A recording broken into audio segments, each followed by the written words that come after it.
Kristo Yezu akuzwe. Ni Marie Clarisse Mukandengo. Ndabashimira mwebwe mukomeje kubana nanjye.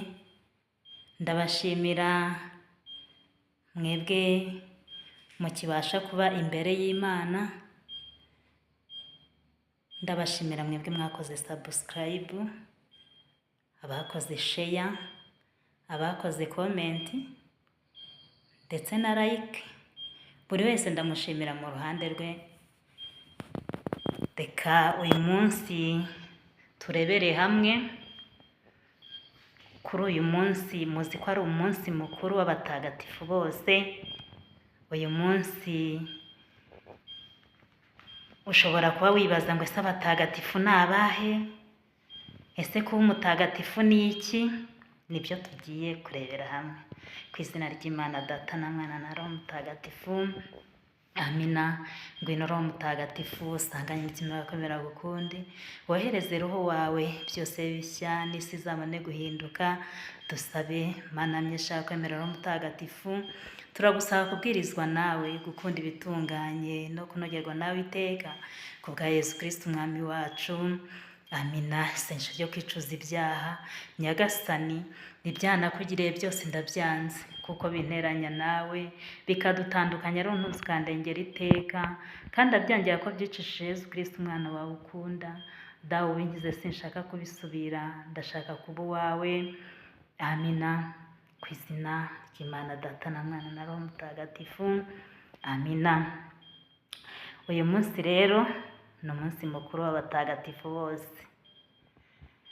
Kiliziya umubyeyi wacu, amasomo yaduteguriye kuri uyu munsi. Isomo rya mbere ni isomo ryo mu gitabo cy'ibyahishuriwe Yohana Intumwa, umutwe wa 7, umurongo wa 2 kugera ku wa 4, ndetse n'umurongo wa 9 kugera ku wa 14. Isomo rya kabiri ni iryo mu ibaruwa ya mbere ya Yohani, umutwe wa 3, umurongo wa 1 kugera ku wa 3. Naho ivanjiri ni muri Matayo, umutwe wa 5, umurongo wa 1 kugera ku wa 12. Mugerageze mubashe gusoma, buri wese arakuramo ibye. Uyu munsi rero dushobora kwibaza ngo se ijuru ririho cyangwa ntaririho? Ushobora kubyibazaho uyu munsi, cyangwa nanjye nkabyibazaho. Reka tuzirikane rero ibintu bitatu. Hari ubumwe bwa Kiliziya, kwitanga no gukora utuntu duto twiza, utuntu duto dushobora kuzakubyarira kubona ijuru. Kristo Yezu akuzwe. Kiliziya mu by'ukuri ushobora kuyibazaho uti se Kiliziya ni iki? Ese abatagatifu ni bande? Ese abatagatifujwe ni abahe? Nimwishime munezerwe, kuko ingororano yanyu izaba nyinshi mu ijuru. Kristo Yezu akuzwe. Kiliziya rero irimo ibice bitatu. Hari Kiliziya iri mu rugendo hano ku isi. Kiliziya ni wowe, Kiliziya ni njyewe, mbese twebwe twumva ko turi bazima, turi Kiliziya. Wowe uri muzima, njyewe uri muzima, ndetse n'undi wese uri muzima. Iyo niyo Kiliziya iri mu rugendo hano ku isi. Iyo niyo Kiliziya ya mbere muri Kiliziya 3 nababwiye. Noneho hari Kiliziya noneho ya roho ziri muri purgatori. Kiliziya ya roho ziri muri purgatori ni Kiliziya y'abantu bavuye kuri iyi si ariko bakaba bakiri mu isukuriro. Iyo niyo kiliziya. Ubwo ni kiliziya ya kabiri. Iya mbere ni kiliziya iri mu rugendo hano ku isi, njyewe wowe n'uriya. Iyo ni kiliziya ya mbere. Kiliziya ya kabiri ni kiliziya ya roho ziri muri purgatori. Kiliziya ya ba bandi bavuye kuri iyi si, ariko hakaba hari ahantu babitse, kuko barenze umuntu umwe. Iyo ni kiliziya. Noneho hakaza nanone kiliziya y'abatsinze. Kiliziya y'abatsinze rero ni abantu noneho bavuye mu isukuriro, ariko bakaba mbese akaba yaravuye kuri iyi si, akaba yarajyanywe. Abo nibo twebwe twita abatagatifu. Yabaye umutagatifu kubw'ibikorwa byiza yakoze, yabaye umutagatifu kubw'ibibazo yanyuzemo, bigera ubwo ahinduka umutagatifu.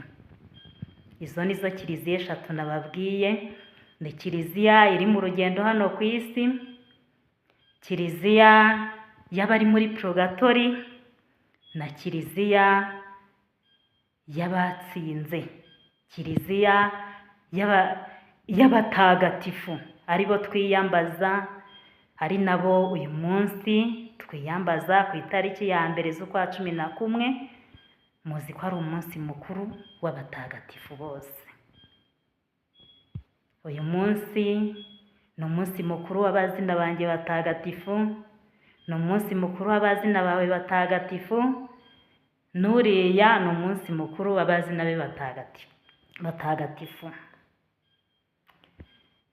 Ushobora kwibaza ngo ese ngo kiliziya mu by'ukuri ko ari abo ngabo baremye kiliziya gute? Ni ukuvuga ngo ahantu hose hari abantu batatu bari gusingiza Imana, bari kuvuga Imana, iyo ni kiliziya.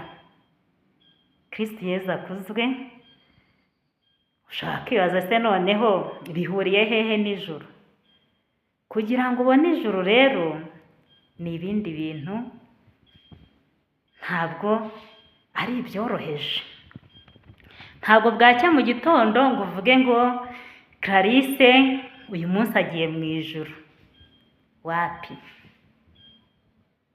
Ijuru uyu munsi waribona, ijuru ejo naribona, ariko ntabwo waribona utarikoreye. Muri make niba uzi ukuntu ushobora kurya umureti, ntabwo ushobora kurya umureti utamennye igi. Niyo mpamvu rero n'ijuru ntabwo ushobora kuribona utarikoreye. Gukorera ijuru rero bisaba iki? Gukorera ijuru bisaba icya mbere kubabara.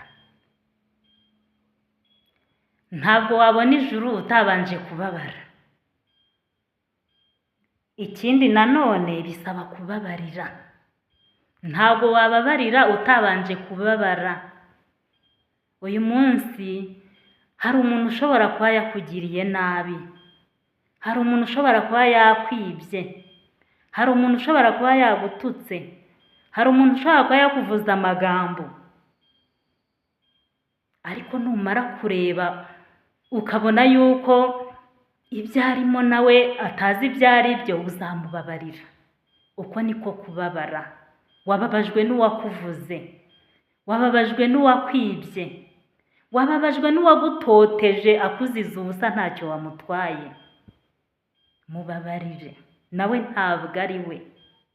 Ashobora kuba arwaye uburwayi bwa roho bumwe nababwiye, cyangwa se akaba arwaye uburwayi bwo mu mutwe butuma uyu munsi agutesha umutwe, kandi mwese muri mu rugendo rujya mu ijuru. Noneho rero iyo umaze kubabara urababarira. Wamara kubabarira hagakurikiraho gusaba no gutanga imbabazi. Ni ukuvuga ngo urasaba Imana uyu munsi, usabire wa wundi kuko nawe ntabwo ari we, ashobora kuba umutwe we utameze neza, ashobora kuba roho ye itameze neza, mubabarire ntabwo ari we. Mubabarire, musabire ku Mana, ejo azahinduka kandi nawe azagusaba imbabazi. Kristo Yezu akuzwe. Nimwishime munezerwe, kuko ingororano yanyu izaba nyinshi mu ijuru. Ntabwo rero ushobora kubona ijuru utabanje kubabara, ntabwo ushobora kubona ijuru utabanje kubabarira, ntabwo ushobora kubona ijuru utabanje gusaba Imana. Mbese muri make ugomba gusaba, ukababarira, ugatanga imbabazi, ubundi Imana nayo ikaguha icyo yaguteguriye. Clarisse Mutagatifu, udusabire. Bazina bacu batagatifu, mudusabire. Abahowe Imana batagatifu, mudusabire. Nyubahwe Imana Data na Mwana na Roho Mutagatifu, nk'uko bisanzwe iteka, niyubahwe n'ubu n'iteka ryose. Amina. Ku izina ry'Imana Data na Mwana na Roho Mutagatifu. Amina. Dusabirane.